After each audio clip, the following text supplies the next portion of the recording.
Todo ano a gente se depara com o Relatório Geral da Justiça do Trabalho, né? Aquele documento enorme, cheio de dados. Mas, e se a gente olhasse para ele de um jeito diferente? Não como um simples relatório, mas como um verdadeiro mapa. É exatamente isso que vamos fazer aqui.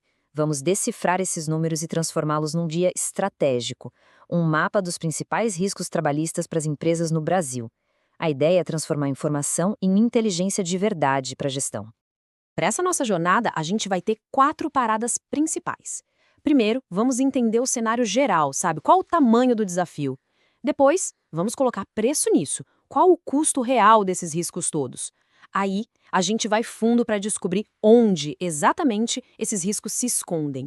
E por fim, o mais importante, como é que a gente junta tudo isso e transforma em uma gestão de riscos que funciona na prática?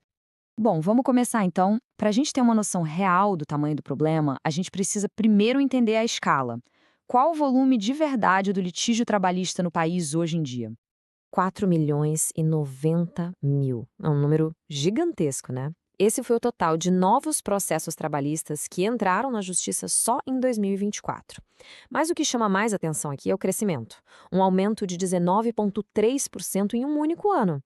Isso acende um alerta, mostrando um cenário de mais litígio, o que significa, claro, mais risco para as empresas. E é por isso que a gente tem que ver esses dados de outra forma. Não são só estatísticas frias num papel.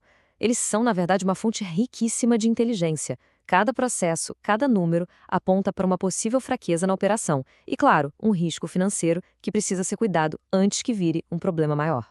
Certo. Agora que a gente já viu o tamanho do volume de processos, vamos falar do que mais dói no bolso, o impacto financeiro. No fim das contas, quanto custou tudo isso para as empresas brasileiras? A resposta é 49,2 bilhões de reais. É isso mesmo. Esse foi o valor total pago aos reclamantes em 2024. É uma quantia absurda de dinheiro que saiu do caixa das empresas e foi direto para ações judiciais. Isso mostra de forma bem clara o impacto direto da litigiosidade no país. E esse gráfico aqui mostra como esse dinheiro se move. Olha só, mais de 86% saem de acordos ou de execuções judiciais, ou seja, são situações que já viraram um processo, que já geraram um custo. Agora, o mais interessante é olhar para aquela fatia pequena, de menos de 14%, de pagamento espontâneo. O que isso quer dizer? Que, na imensa maioria das vezes, o direito só é reconhecido depois que o caso vai parar na justiça. É um modelo totalmente reativo e muito, muito caro. Bom, a gente já viu a escala e o custo. A pergunta agora é, mas onde exatamente esses riscos estão mais concentrados? A boa notícia é que o relatório nos dá pistas bem claras sobre os pontos mais críticos. O nosso mapa de riscos começa a ficar mais nítido quando a gente olha para os setores. Veja bem, quase 28% dos casos novos vêm de serviços. Logo depois, a indústria, com mais de 20%, e o comércio, com 13%. Ou seja, para uma empresa que atua nessas áreas, o sinal de alerta tem que estar piscando mais forte. A necessidade de ter uma gestão de conformidade redondinha é ainda maior. E a análise fica ainda mais cirúrgica quando a gente olha o porquê dos processos. Essa lista aqui, com os 5 temas que mais aparecem, é praticamente um checklist de vulnerabilidades para qualquer gestor. Adicional de insalubridade, verbas de rescisão, multas. Percebe? É o básico da relação de trabalho. Olhando para isso, a gente já consegue pensar onde é que a operação pode estar mais exposta. E essa frase, que vem do próprio relatório, mata a charada. O ponto central é esse aqui. A grande maioria dos processos não nasce de discussões jurídicas super complexas. Nasce de falha no básico, no cumprimento de direitos fundamentais. A mensagem para quem faz gestão de risco não podia ser mais clara.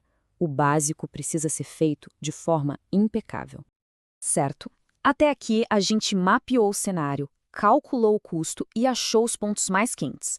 A grande questão agora é, tá, e o que a gente faz com toda essa informação?